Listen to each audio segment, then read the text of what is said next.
आप सभी को मेरा नमस्कार। आज मैं जैसे केंद्र के 4 घर मैंने चुना था, है ना, पहला, चौथा, सातवां। तो ये पहला, दूसरा, पहला, चौथा और सातवें पर मैं आपसे बात कर चुका हूँ। आज मैं 10वें भाव पर बात कर रहा हूँ, जो कि केंद्र का 10वां घर है। 1, 4, 7, 10 में से 10वें घर का बात कर रहा हूँ। तो ये 10वां घर जो है, ये घर जो है, ये कर्म का घर है। ये इस यहाँ से कर्म को देखा जाता है, राज्य को देखा जाता है और पितृ को देखा जाता है, पिता को देखा जाता है। ये जो घर है, यहाँ से राज्य से संबंध, मान प्रतिष्ठा, मान सम्मान, राजनीति, राजनेता, हाँ, नौकरी चाकरी, वर्ण व्यवसाय, अनेकों तरह की इस तरह की बातें कि हम आए तो है काम तो करना है। अब काम करेंगे तो कौन सा करेंगे भाई?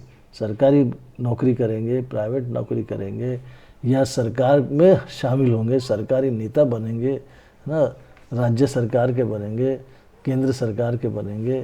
तो ये केंद्र का भाव है, तो केंद्र सरकार में भी महत्वपूर्ण भूमिका मिलती है और राज्य सरकार में तो है ही है, राज्य से संबंधित, राज्य से पैसा मिलना, नौकरी चाकरी मिलना, और इस तरह के अनेकों भाव से, अनेकों चीज़ों से जुड़ा हुआ है। ये हमारे जितने भी कर्म हैं, अभी यहाँ मान लीजिए केतु बढ़ जाए तो हमारा जो प्रीवियस पेंडिंग वर्क है, जो हमारे पिछले जन्म का पेंडिंग वर्क है, वो हमें यहाँ करना पड़ता है। तो उसमें जैसे मान लीजिए कि हमको वहाँ केतु बैठ गया है, तो केतु क्या है? अधूरा काम है ना केतु। अब केतु वहाँ से 10वें भाव से बैठ के कहाँ देखता है? तो 10वें भाव से बैठ कर के 7वीं दृष्टि से चौथे भाव को देखा, और उसकी जो 9वीं दृष्टि है, उस 9वीं दृष्टि से उसने 6ठे भाव को देखा, और वहीं से 5वीं दृष्टि से जो है केतु जो है वो दूसरे भाव को देखता। इस तरह से क्या हो गया कि दूसरा भाव जो है पैसे का भाव है, 7वां भाव हमारे सुख का है, और चौथा भाव हमारे सुख का है, और हमारा जो और हमारा जो ये 6ठा भाव है वो सेवा का है, नौकरी चाकरी का भाव है हमारे। तो इस तरह से क्या है कि हमारा जो बना हुआ है कि वहाँ पर बैठा हुआ ग्रह केतु है, तो केतु वहाँ का कारक नहीं है। वहाँ का कारक जो होता है वो सूर्य होता है, बुध होता है, गुरु होता है और शनि होता है।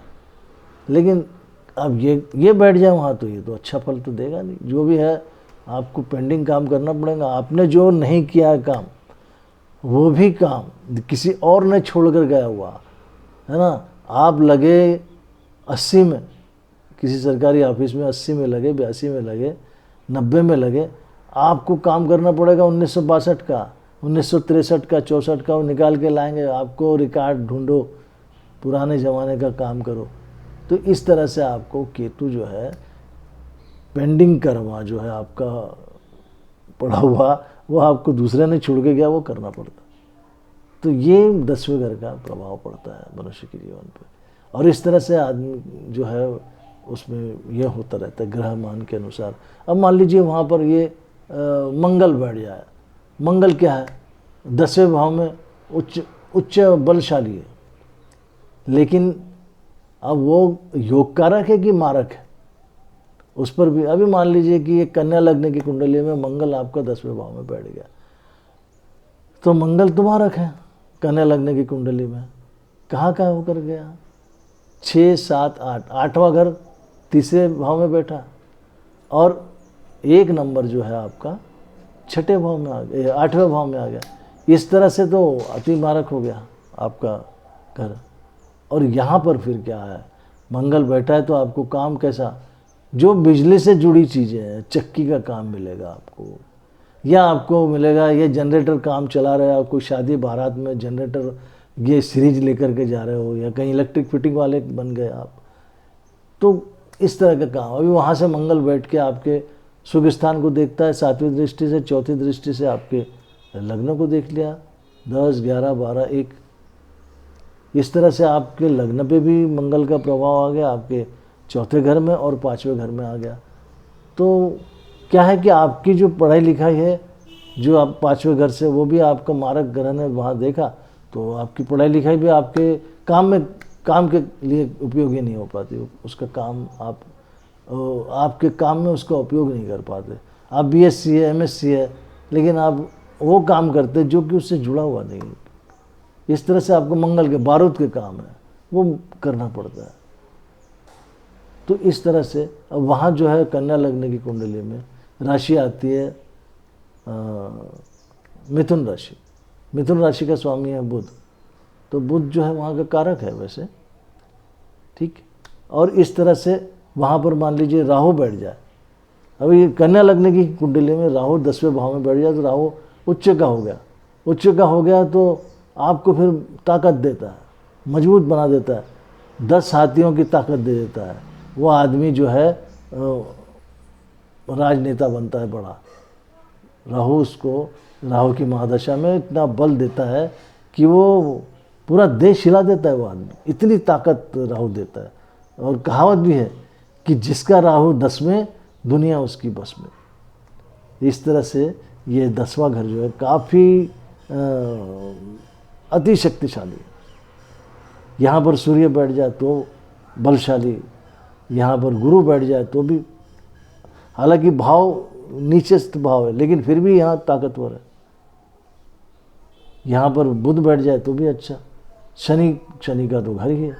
इस तरह से ये काम करता है 10वां घर हमारे जीवन में।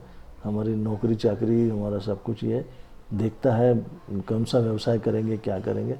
तो ये 10वां घर जो है हमारे पेट से जुड़ा, हमारे भैया हमारे दिनचर्या से जुड़ा है, कर्मों का घर है हमारा, ठीक है। अगली बार हम आपसे फिर किसी दूसरे सब्जेक्ट पे बात करेंगे। तब तक के लिए हाँ, और सुनो, ये आप देखते वीडियो तो मुझे नहीं पता मैं क्या इसमें गलतियां करता हूँ, किस तरह से बात करता हूँ, आपको पसंद आता है नहीं आता है, मैं इसके बारे में कुछ जानता नहीं। लेकिन आप देखते हैं तो कुछ उसको बारे में कमेंट कीजिए, लाइक कीजिए और सब्सक्राइब कीजिए, और हाँ, शेयर भी ज़रूर कीजिए कि दूसरों को भी इसके बारे में जानकारी मिले।